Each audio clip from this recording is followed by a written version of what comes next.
তোর যে কাজ করার ইচ্ছে নেই সেটা আমাকে বললেই তো পারতিস। শুধু শুধু তোর পেছনে আমার টাকাগুলো নষ্ট করলাম। তোর একটা কাজ হয়? হ্যাঁ, একটা কাজ হয়? এমনিতে আসিস দেরি করে, তার উপর আবার কাজে ফাঁকিবাজি। আজকের পর থেকে তোকে আর কাজে আসতে হবে না। তোর মতো কাজের লোকের আমার দরকার নেই। এইসব কি বলছেনটা কি দিদি? আপনি আপনি জানেন না যে আমার সংসারটা এই কাজটা দিয়ে চলে? আর কোথায় দেরি করলাম দিদি? আজকেই তো একটু দেরি হয়ে গেল। এরকমটা বলবেন না দিদি। আমি আর আমার ঠাম্মি যে না খেতে পেয়ে মরে যাব। জানিনি তো এই গ্রামে কাজের কত আকাল। গ্রামে কি হলো না হলো সেটা আমার দেখার তো বিষয় নয়। আমার যেটা দেখার বিষয় সেটা আমি দেখে নিয়েছি। আমার তোকে দিয়ে হচ্ছে না, কাজ করাতে পারছি না ঠিক মতো, আমি তোকে কাজে রাখবো না, ব্যাস। এত কথা বলার সময় আমার নেই বাপু। বেরিয়ে যা, বেরিয়ে যা বলছি আমার বাড়ি থেকে। আর শোন, একটা কথা বলি, তোকে এই মাসের মাইনেটাও আমি দেবো না। যা যা, তুই আমার কি করবি না করবি দেখে নেব। ফাঁকিবাজ কোত্থেকে যে আসে, ছি ছি ছি ছি। দেখতে শুনতে তো ভালোই, কিন্তু কাজে কর্মে যে এত চিরি। যা যা বলছি। কি রে দিদি ভাই, আজকে যে এত তাড়াতাড়ি কাজ থেকে ফিরে এলি? তাই এত তাড়াতাড়ি তো কাজ তোর কখনো শেষ হয় না। আজ আজ আবার কি হলো তোর? ঠাম্মি গো, ও ঠাম্মি, ওই কাজটা যে আমার আর নেই। আজকে একটু যেতে দেরি হয়েছে বলে ওই বাড়ির মালিক আমাকে তাড়িয়ে দিয়েছে। আর সাথে এটাও বলেছে যে এই মাসের মাইনেটাও নাকি দেবে না। ঠাম্মি, ও ঠাম্মি, ওরা ওরা কি করে পারে বলো তো গরিবের টাকা মেরে খেতে? এগুলো আমার কষ্টের টাকা ছিল। কি বলবো রে বল, এ কি সর্বনাশ হয়ে গেল। কিছু করার নেই রে দিদি ভাই, কিছু করার নেই। কারণ এই সমাজে যার টাকা আছে তার সাথেই, তার পক্ষেই বিচার আদালত হয়। আর আমরা যদি কারো কাছে বিচার নিয়ে যাই, উল্টো আমাদেরই বিচার করে দেবে। কিছু করার নেই রে, কিছু করার নেই। ওসব বাদ দাও ঠাম্মি, কিন্তু এখন আমি কাজ না করলে ঘরে খাবার আসবে কি করে? তোমার অত ওষুধপত্র লাগে, ওই ওষুধপত্রের টাকা আসবে কোথা থেকে? বলো না ঠাম্মি, আমাকে একটা বুদ্ধি দাও। তোকে কি বলবো রে দিদি ভাই, এমনিতেই তো তোর মতো এরকম জোয়ান একটা নাতিকে কাজ করিয়ে টাকা খাচ্ছি বসে বসে। আমি যদি কাজ করতে পারতাম কোনো। তুমি চুপ করবে ঠাম্মি। সেই ছোটবেলায় বাবা মা মরে যাবার পর থেকে তুমি তো আমাকে কোলে পিঠে করে মানুষ করেছো। মানুষের বাড়ি বাড়ি গিয়ে কাজ করে আমাকে বড় করেছো। এখন তোমার বয়স হয়েছে, তোমার শক্তি সামর্থ্য নেই, এখন তুমি কি করে কাজ করবে বলো তো? না ঠাম্মি, এভাবে ঘরে বসে আহাজারি করলে কোনো লাভ নেই। আমি যাই, অন্যত্র গিয়ে দেখি কোনো কাজ খুঁজে পাই কিনা।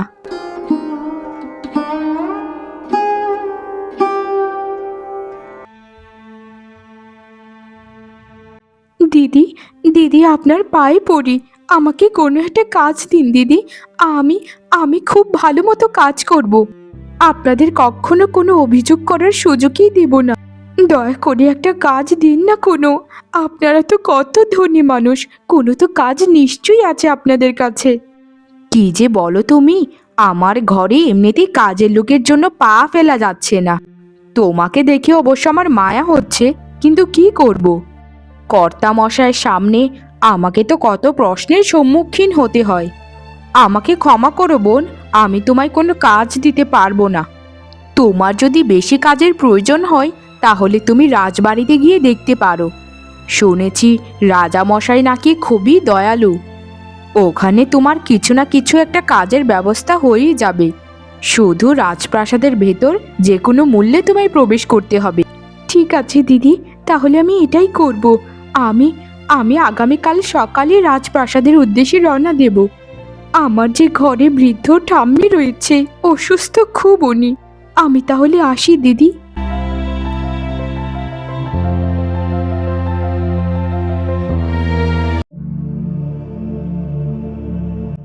রাজপুত্রের কথা শুনেছেন? সে নাকি আমার বোনের মেয়েকে বিয়ে করতে চায় না। আমি ওকে এই শিক্ষা দিয়েছি যে ও আমার মুখে মুখে তর্ক করবে, তাও আবার আমি হচ্ছি এই রাজ্যের রানী। আপনার পুত্রকে বুঝিয়ে বলবেন যে আমার কোনো কথার যেন অমান্য না করে। আহা রানী, তুমি একটু বেশি ভাবছো। সে ছেলে মানুষ, কি না কি বলেছে, আমি বুঝিয়ে বলবো। আমার পুত্র কখনো আমার কথার তো অমান্য করবে না। তুমি এসব নিয়ে একদম চিন্তা করো না। আমরা তো সবাই জানি রাজপুত্র রাজ্যের পরবর্তী রাজা হলেও তার চলাফেরা কত সাদামাটা। সে সাধারণ মানুষদেরকে খুব ভালোবাসে। সেটা তো আমি বুঝতে পারি, কিন্তু সাধারণ মানুষকে ভালোবাসলেও সে কি কোনো রাজকুমারীকে বিয়ে না করে কোনো চাকরানীকে বিয়ে করবে নাকি? তার কথাবার্তা চাল চলন দেখে তো এসবই মনে হচ্ছে সে আমার বোনের মেয়েকে বিয়ে করতে চায় না। হা হা হা হা হা। কি যে বলো না রানী, রাজপুত্র বিয়ে করবে চাকরানীকে? হা হা হা হা হা। হাসালে রানী, হাসালে। ওসব কিছুতে হবে না, বয়স তো একটু কম, তাই এরকম বলছে। ঠিক হয়ে যাবে। না ঠাম্মি, কোথাও কাজ খুঁজে পাইনি, কত জায়গায় খুঁজলাম। এবার বুঝি আর শেষ রক্ষা হলো না, না খেতে পেয়েই বুঝি আমরা মরবো। কিন্তু আমি হাল ছেড়ে দেব না, আমি এখন রাজপ্রাসাদে যাব। কি বলছিসটা কি রে তুই? এবার তুই রাজপ্রাসাদে যাবি? রাজপ্রাসাদে জানিস কত দূর? আমাদের গ্রামের রাস্তা পেরিয়ে পাশের গ্রাম ডিঙিয়ে তারপর রাজ্য। যত দূরই হোক না কেন ঠাম্মি, আমাকে যে যেতেই হবে, তাছাড়া কিচ্ছু করার নেই। আমি তোমাকে মাসে মাসে টাকা পাঠাবো, তখন তুমি ওষুধপত্র কিনে খেও, কেমন? আমাকে যে কোনো মূল্যেই হোক রাজপ্রাসাদে কোনো না কোনো একটা কাজ জোগাড় করতেই হবে। আমার জন্য তুই এত ভাবিস? হাই বিধাতা, হাই বিধাতা, নিজেরই সন্তানরাও তো এত চিন্তা করেনি। ঠিক আছে রে কলমিলতা, তুই যেটা ভালো মনে করিস সেটাই কর। ঠিক আছে ঠাম্মি, আমি তাহলে আজকেই বেরিয়ে পড়ব, না হলে অনেকটা দেরি হয়ে যাবে।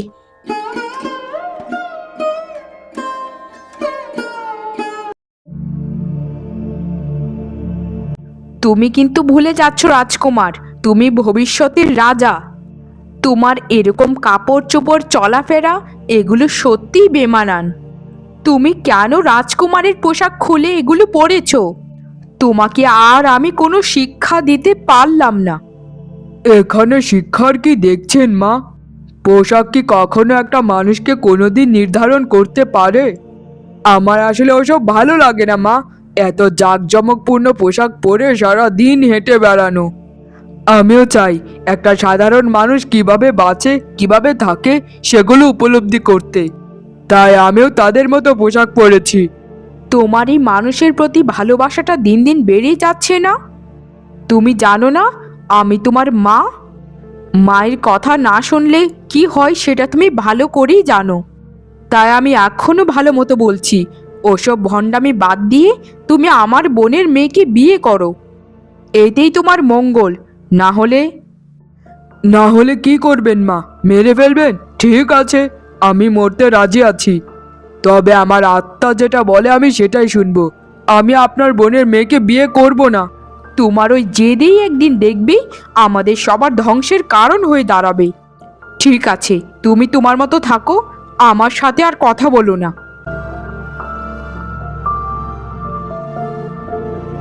কে তুমি? এভাবে রাজপ্রাসাদের সামনে এভাবে ঘুরঘুর কেন করছো? জানো না এটা রাজপ্রাসাদ? এটা কোনো মাছের বাজার নয় যে এখানে এসে ঘুরঘুর করবে। কি চাও বলো? প্রহরী দাদা, ও প্রহরী দাদা, আমাকে একটু ভেতরে ঢুকতে দিন না। আমি আমি সেই 2 গ্রাম পেরিয়ে এখানে এসেছি। আমি শুধুমাত্র রাজামশাইয়ের সাথে একটু দেখা করতে চাই। দয়া করে আমার আর্জিটা শুনুন দাদা। কি দরকার সেটা তো বলা লাগবে, এভাবে কান্নাকাটি করলে তো হবে না।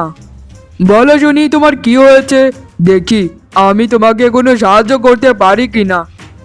দাদা গো, ও দাদা, আমি অনাথ গো। আমার মা বাবা কেউ নেই। বুড়ি ঠাম্মি আছে, তিনিও আবার অসুস্থ। আমার গ্রামে কোনো কাজ পাইনি, তাই এখানে এসেছি একটা কাজের জন্য। দাদা গো, তাই তাই রাজার কাছে এসেছি একটা কাজের জন্য। ও আচ্ছা আচ্ছা, তা শোনো, রাজার বাড়িতে কাজ করা অত সোজা নয়। আর রাজা মশাই খুবই দয়ালু, কিন্তু তিনি তো এখন রাজ্যে নেই। তিনি উত্তর রাজ্যে ভ্রমণে বেরিয়েছেন। রানীমার সাথে দেখা করতে পারো, কিন্তু রানীমা তো খুবই রাগী। আমাকে শুধু একটি মাত্র ভেতরে ঢোকার অনুমতি দিন দাদা। আমি আমি রানীমার হাতে পায়ে ধরে হলেও কোনো একটা কাজের ব্যবস্থা করে নেব। ঠিক আছে, দাও তাহলে।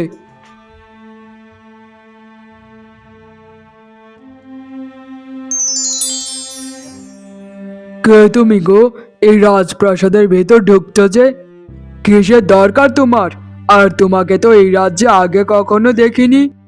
আমি জানি না আপনি কে, তবে আমি আমি এখানে একটা কাজের জন্য এসেছি। আমার খুব একটা কাজের প্রয়োজন, তাই রানীমার কাছে যাচ্ছি, যেন কোনো কিছু একটা কাজ আমাকে উনি দেন। তা তুমি কেমন কাজ করতে চাও সেটাও তো আমায় বলো, দেখি আমিও তোমাকে কিছু সাহায্য করতে পারি কিনা।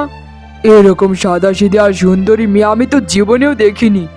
এই মেয়ে রাজবাড়ির কাজের লোক হবে এটা ভাবতেই বুকের ভেতর কেমন যেন করছে। তবে ওকে যদি পাঠিয়ে দিই এখান থেকে, তাহলে ওকে আর কোনদিন বোধহয় দেখতে পাবো না। তাই বুদ্ধিমানের কাজ হবে এটাই, ওকে এখানেই রেখে দিই। আচ্ছা শোনো, তুমি রানীমায়ের হাতে পায়ে ধরে হলেও একটা কাজ খোঁজার চেষ্টা করো, কেমন?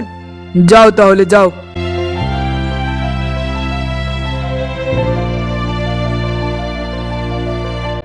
আমি যে রাজকুমার সে তো একদম বুঝতেই পারিনি। অন্য একদিন আমি ওকে আমার পরিচয় দিয়ে দেব। যাক, এতদিন পর আমি আমার মনের মানুষকে খুঁজে পেয়েছি তাহলে। আমাকে ক্ষমা করবেন রানীমা, আপনার আপনার অনুমতি ব্যতীত আপনার কক্ষে আমি প্রবেশ করে ফেলেছি। আমি এতটা চিন্তিত যে আমার মাথায় কিছু আসছে না রানীমা। আমায় আমায় একটু সাহায্য করুন। আরে কে তুমি? কিসের সাহায্য? কি চাও তুমি আমার কাছে? আর জানো না আমি এ রাজ্যের রানী? আমার কক্ষে আমার অনুমতি ব্যতীত প্রবেশ করা নিষেধ। বেরিয়ে যাও, বেরিয়ে যাও বলছি, না হলে প্রহরী ডেকে ধাক্কা দিতে আমি বাধ্য হব। রানীমা, রানীমা আপনার পায়ে পড়ি রানীমা, আমায় আপনার এখানে কোনো একটা কাজ দিন। কাজের অভাবে গ্রামে গ্রামে দুয়ারে দুয়ারে ঘুরে বেড়াচ্ছি, কিন্তু আমায় কেউ কোনো কাজই দিতে পারছে না। আমি খুব আশা নিয়ে 2 গ্রাম পেরিয়ে রাজ্যে প্রবেশ করেছি। রানীমা আপনার পায়ে পড়ি, আমায় একটা কাজ দিন রানীমা। যে কোনো কাজ দিলে আমি করতে পারবো, যে কোনো কাজ। ঠিক আছে ঠিক আছে, ওঠ ওঠ ওঠ বলছি। আচ্ছা শোন, আমার বাগানে একজন মালিনীর দরকার। তুই আমার ফুলের বাগানটা প্রত্যেক দিন পরিষ্কার করবি, বুঝেছিস? এর বিনিময়ে তোকে আমি একটা ভালো মাইনেও দেব। রানীমা, আপনাকে কি বলে যে ধন্যবাদ আমি দেব সে ভাষা আমার নেই। তবে বিধাতার কাছে প্রার্থনা করি আপনার জন্য সারা জীবন আপনি সুখী হন রানীমা, সারা জীবন আপনি সুখী হন। আমি তাহলে আজকে থেকে কাজ শুরু করছি রানীমা। ঠিক আছে, আর শোন, প্রাসাদের দক্ষিণ দিকে যে ছোট্ট একটা ঘর আছে সেখানেই তুই এখন থেকে বসবাস করবি। দেখতে শুনতে তো তুই মন্দ নস। যা, এক্ষুনি কাজ শুরু করে দে। কলমিলতা ডান বা না তাকিয়ে কাজ শুরু করে দেয়। সে বড্ড খুশি হয়েছিল। কেমন আছো কলমিলতা? ইয়ে মানে মানে আপনার মুখখানা খুবই পরিচিত পরিচিত লাগছে। আমি যেদিন এই প্রাসাদে প্রথম এসেছিলাম সেদিন আপনাকে এখানেই আমি দেখেছিলাম। আপনি আসলে কে? তুমি এতদিন রাজপ্রাসাদে কাজ করছো, তুমি আমাকে এখনো চিনতে পারোনি? আমি হচ্ছি এই রাজ্যের রাজকুমার। তবে চিনবেই বা কি করে, কারণ আমি তো সবসময় সাধারণ মানুষের পোশাক পরে থাকি। আজকে তোমাকে চেনানোর সুবাদে রাজকুমারের পোশাক পরিধান করলাম। আমায় ক্ষমা করবেন রাজকুমার, আমায় ক্ষমা করবেন। আমার বড্ড ভুল হয়ে গেছে, আমি আসলে আপনাকে চিনতে পারিনি। বাদ দাও না কলমিলতা, আমি তোমাকে ভালোবাসি কলমিলতা, এটাই আমি বলতে এসেছি এখানে। আমি তোমাকে বিয়ে করব। আমি সোজা সাপটা কথা বলতে বেশি স্বাচ্ছন্দ্য বোধ করি। তুমি আমার প্রথম ভালো লাগা এবং প্রথম ভালোবাসা। এ কি বলছেন আপনি রাজকুমার? আপনার কি মাথা খারাপ হয়ে গেছে? কোথায় আপনি আর কোথায় আমি? না না না না, এই যা মুখ দিয়ে এনেছেন সেটাই অনেক বেশি। আর কোনোদিন কখনো এসব কথা মুখ দিয়ে আনবেন না। রানীমা শুনতে পেলে আমার গর্দান নেবে। তুমি শুধু শুধু ভয় পাচ্ছ কলমিলতা, এসব কিচ্ছুটি হবে না। বেশি হলে রানীমা আমাকে রাজ্য থেকে তাড়াবে, এছাড়া আর কিচ্ছুটি করবে না। আমি তোমাকে সত্যিই ভালোবাসি কলমিলতা। তুমি যদি চাও তোমাকে বিয়ে করে আমি একদম সাধারণ মানুষের মতো জীবন যাপন করব। আমাকে যেতে দিন এখান থেকে। আমি কিচ্ছু জানি না, আমি কিচ্ছু জানি না। রানীমা যদি জানতে পারে কি যে হবে সেটাই আমি কল্পনা করছি। তোমার কিচ্ছুটি হবে না, আমি আছি তো। আমি তোমার পিছু ছাড়ছি না। মা, আমি কলমিলতাকে বিবাহ করতে চাই। আপনি আর পিতা আমাকে অনুমতি দিন। আমি কলমিলতাকে বিয়ে করব। কলমিলতা মানে? কোন কলমিলতা? রাজপ্রাসাদের মালিনী কলমিলতা। রাজকুমার, তোমার কি মাথা খারাপ হয়ে গেছে? তুমি একজন সামান্য মালিনীকে বিয়ে করতে চাইছো? ছি ছি ছি ছি! রাজ্যের মানুষ শুনতে পেলে আমাদের নাক কান কাটা যাবে। তোমার যে রুচি এত নিচে নামবে সেটা আমি কখনো আশা করিনি। তুমি আমার বোনের মেয়েকে না বলে একজন সামান্য কাজের মেয়েকে বিয়ে করতে চাইছো? আমি তোমায় দেখে নেব।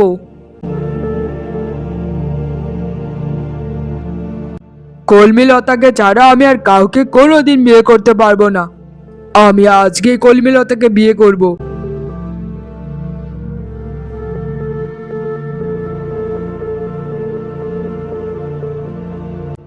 আমি তোমায় বলেছিলাম না কলমিলতা, বিয়ে করলে তোমাকেই করব।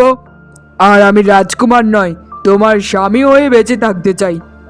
চাইলে আমি তোমার সঙ্গে গাছতলাতেও থাকতে রাজি আছি।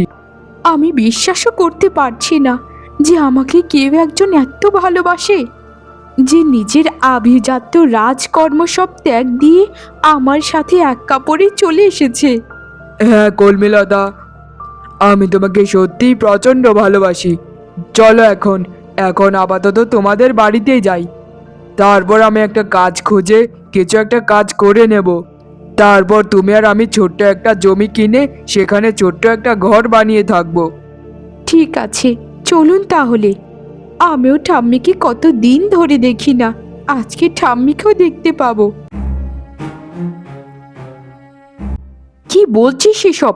রাজকুমার পালিয়েছে মানে? রানীমা, আপনি আমার কথাটি বুঝতে পারেননি। রাজকুমার পালায়নি, তিনি আপনার বাগানের মালিনীর সাথে পালিয়েছে, তাকে বিয়ে করেছে। রাজকুমার এখন সেই মালিনী কলমিলতার বাড়িতে গিয়েছেন। কি বলছিস এসব? না, এটা আমি কখনো বিশ্বাস করি না। রাজকুমার এত জঘন্য কাজ কিভাবে করতে পারে? আমি তাকে কতবার মানা করেছিলাম তাকে, সে আমার কথা শুনলই না। ঠিক আছে, আমিও এর শেষ দেখেই ছাড়বো। আমাকে চিনতে পারিনি। কি আর করবেন রানীমা, যা হবার তা তো হয়েই গেছে। নিজের সন্তানকে তো আর মেরে ফেলতে পারবেন না, আর মেয়েটাও তো মন্দ নয়। কলমিলতা কিন্তু ভালো মেয়ে, আর সে গরিব ঘরের মেয়ে হলেও তার চেহারা, ভদ্রতা সবকিছু অনেক ধনী পরিবারের মেয়েদের সাথে মিলে যায়। আমি জানি, তোকে ঢোল পেটাতে হবে না। যা এখান থেকে বলছি, যা। আমারটা আমি বুঝে নেব যে কি করতে হবে আমায়। আপনি শুনেছেন মহারাজ? রাজপুত্র একজন সামান্য মালিনীর সাথে বিয়ে করে ওদের গ্রামে চলে গেছে। আমি সব জানি রানী, তবে রাজকুমারের মনে যাকে ভালো লেগেছে তাকেই সে বিয়ে করবে। তুমি ভুলে যাও না রানী, তুমি একসময় গরিব ঘরের একজন মেয়ে ছিলে। আমিও চাইলে কিন্তু রাজকুমারকে বিয়ে করতে পারতাম, কিন্তু আমার তোমাকে ভালো লাগতো বলে তোমাকেই বিয়ে করেছি। তুমি এক্ষুনি গিয়ে রাজকুমার আর এই রাজ্যের ভবিষ্যৎ রানীকে এক্ষুনি নিয়ে এসো। আমাদের রাজপুত্রকে আমরা খুবই ভালোবেসে মানুষ করেছি। আমি চাই না তার ভবিষ্যৎ নির্ধারণের ক্ষেত্রে আমরা কোনো হস্তক্ষেপ করি। রাজকুমার, কলমিলতা, আমাকে ক্ষমা করে দাও তোমরা। আসলে আমি আমার জায়গাটাই ভুলে গিয়েছিলাম। আমি তোমাদেরকে মেনে নিয়েছি। এবার চলো রাজ্যে আমার সাথে। আমি সত্যি বলছি, আমি খুবই অনুতপ্ত। তোমাদের ভালোবাসার কথা আমার আগেই মেনে নেওয়া উচিত ছিল।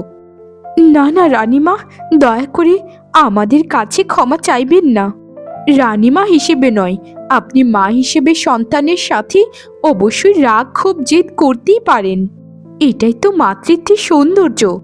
আসলেই তুমি একটা অসম্ভব ভালো মেয়ে। তোমার মতো মানুষ যদি আমার রাজপুত্রের রানী হও, তাহলে ভবিষ্যতে আর কোনো রাজ্যে সমস্যাই থাকবে না।